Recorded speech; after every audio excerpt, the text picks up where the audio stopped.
El veneno del subjetivismo, por C.S. Lewis. Una causa de miseria y vicio siempre está presente entre nosotros en la avaricia y orgullo de los hombres. Pero en ciertos períodos de la historia, esto se ve fuertemente aumentado por el dominio temporal de alguna falsa filosofía. Pensar bien no va a convertir en hombres buenos a hombres malos, pero un error puramente teórico puede eliminar barreras ordinarias al mal y quitar a las buenas intenciones su soporte natural. Un error de este tipo se encuentra en circulación en el presente. No me refiero a las filosofías del poder de los estados totalitarianos, sino a algo que cala más hondo y que se extiende más ampliamente y que en efecto ha dado a estas filosofías del poder su oportunidad de oro. Me refiero al subjetivismo. Tras estudiar su entorno, el hombre ha comenzado a estudiarse a sí mismo. Hasta ese punto había asumido su razón y a través de ella había visto todas las cosas. Ahora su propia razón se ha vuelto el objeto de estudio. Es como si nos sacáramos los ojos para mirarlos. Estudiada de esa forma, la razón se ha vuelto el epifenómeno que acompaña eventos químicos o eléctricos en una corteza y es el subproducto de un proceso ciego de evolución. Su propia lógica, que hasta aquí era el rey al que todos los eventos en todos los mundos posibles tenían que obedecer, se ha vuelto meramente subjetiva. No hay razón para suponer que arroja por resultado una verdad. Mientras que esta destronación se refiere solo a la razón teórica, no puede ser de todo corazón. El científico tiene que asumir la validez de su propia lógica, en el recio antiguo estilo de Platón o Spinoza, incluso para demostrar que es subjetiva, y por lo tanto solo puede flirtear con el subjetivismo. Es cierto que se trata de un flirteo que en ocasiones va bastante lejos. Hay científicos modernos, me he enterado, que han eliminado las palabras verdad o realidad de su lenguaje y que sostienen que la finalidad de su trabajo no es saber lo que tienen ante sí, sino lograr resultados prácticos. Esto es sin duda un mal síntoma. Pero en general, el subjetivismo es un tan incómodo compañero de trabajo para la investigación que el peligro en esta área es continuamente contraatacado. Pero cuando nos dirigimos a la razón práctica, sus efectos de ruina parecen estar operando a toda máquina. Por razón práctica entiendo nuestros juicios sobre bien y mal. Si les sorprende que incluya esto bajo el título de razón, permítame recordarles que su sorpresa es un resultado del subjetivismo que estoy discutiendo. Hasta los tiempos modernos, ningún pensador de primer rango jamás había dudado que nuestros juicios de valores sean juicios racionales, o que lo que se descubría era objetivo. Siempre se ha dado por sentado que en una tentación la pasión se opone no a ningún sentimiento, sino a la razón. Así pensó Platón, así Aristóteles, así Hooker, Butler y el Dr. Johnson. La visión moderna es muy diferente. No considera que los juicios de valor sean juicios en absoluto. Son sentimientos o complejos o actitudes producidos en una comunidad por la presión del ambiente y sus tradiciones, variando de una comunidad a la otra. Decir que algo es bueno es solamente expresar lo que sentimos al respecto, y nuestros sentimientos sobre ello es lo que estamos socialmente condicionados a sentir. Pero si esto es así, podríamos haber sido condicionados a sentir de otro modo.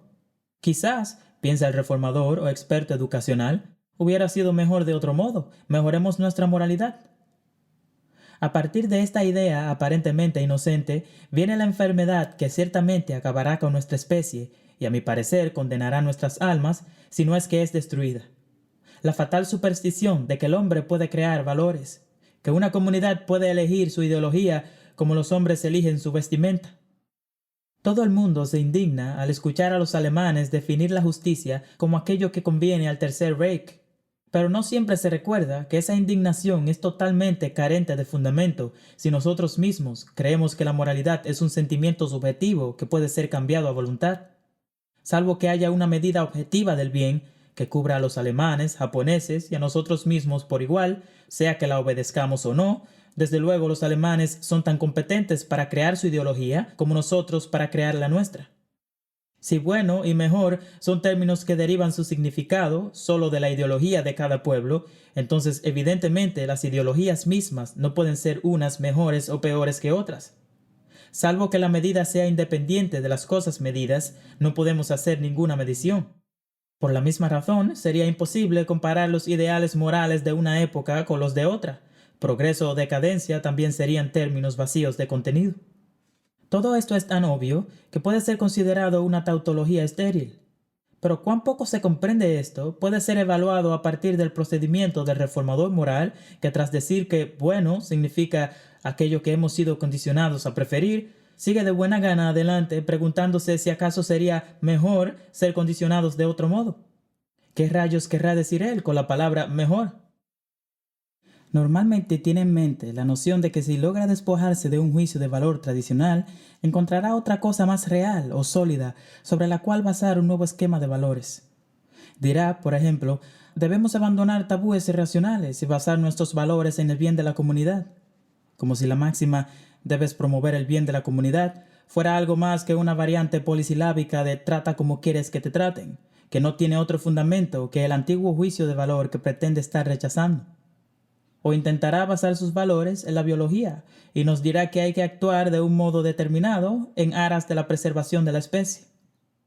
Aparentemente no anticipa la pregunta ¿por qué debe ser preservada la especie?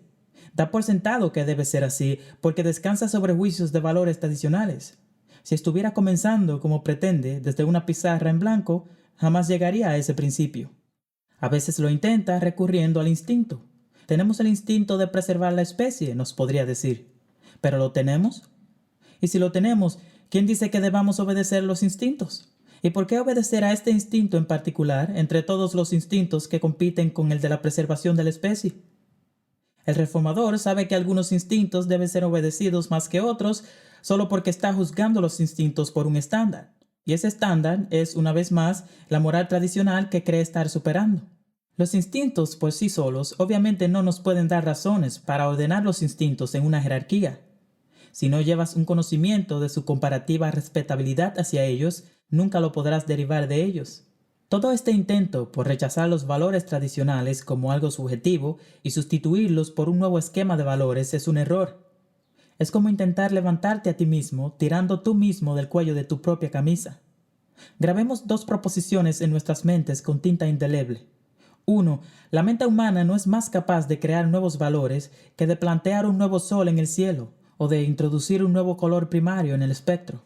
2. Cada intento por hacer esto consiste en arbitrariamente seleccionar una máxima de la moralidad tradicional, aislarla del resto y erigirla en un unum necessarium.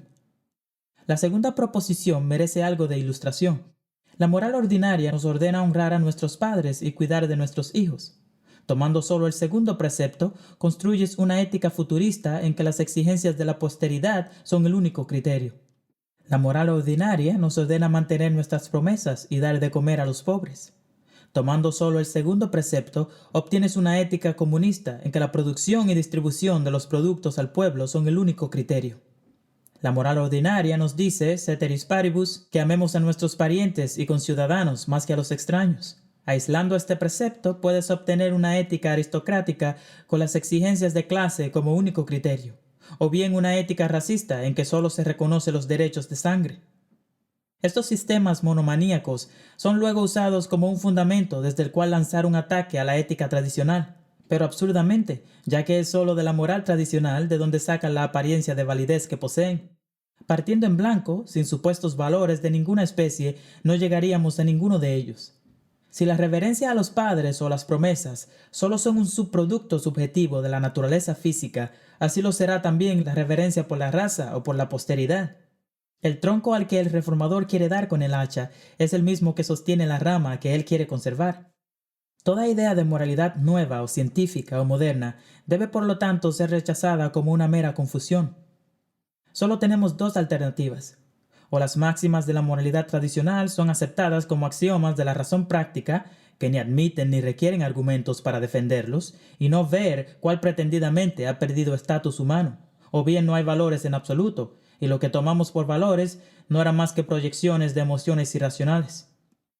Es perfectamente inútil, tras haber rechazado la moral tradicional con la pregunta ¿por qué habríamos de obedecerla?, intentar la reintroducción de un valor más adelante en nuestra filosofía. Cualquier valor que introduzcamos podrá ser rechazado del mismo modo.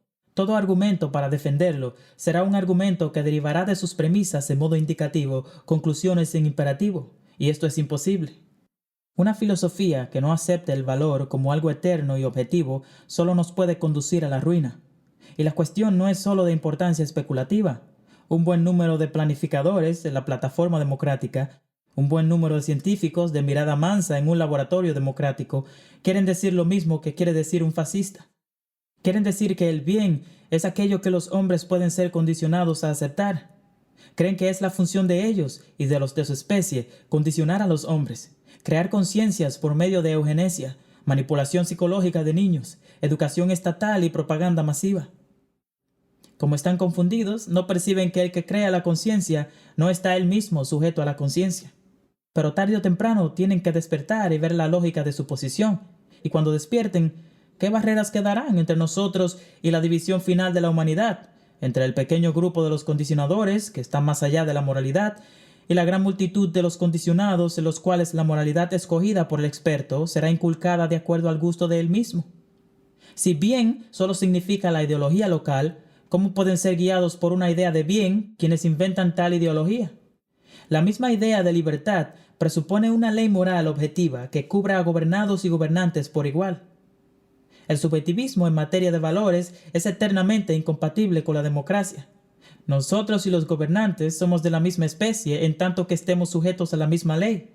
Pero si no existe ninguna ley de la naturaleza, el ethos de cada sociedad será la creación de sus gobernantes, educadores y condicionadores, y todo creador está por sobre y fuera de su propia creación.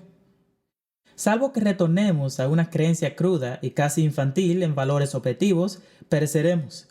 Si retornamos, puede que vivamos, lo cual puede tener una ventaja menor. Si creyéramos en la absoluta realidad de los tópicos elementales de la moral, valoraríamos a los que piden nuestros votos con otros criterios que los que han estado de moda. Si creemos que el bien es algo que puede ser inventado, demandaremos de nuestros gobernantes cualidades tales como visión, dinamismo, creatividad y cosas por el estilo. Si volvemos a la visión objetiva, deberíamos estarles exigiendo cualidades mucho más extrañas y más beneficiosas: virtud, conocimiento, diligencia y capacidad. Visión es algo que todo el mundo está ofreciendo, pero muéstrenme a un hombre dispuesto a hacer el trabajo de un día, recibiendo el salario de un día, rechazando sobornos, que no va a maquillar su resultado y que haya aprendido a hacer su trabajo.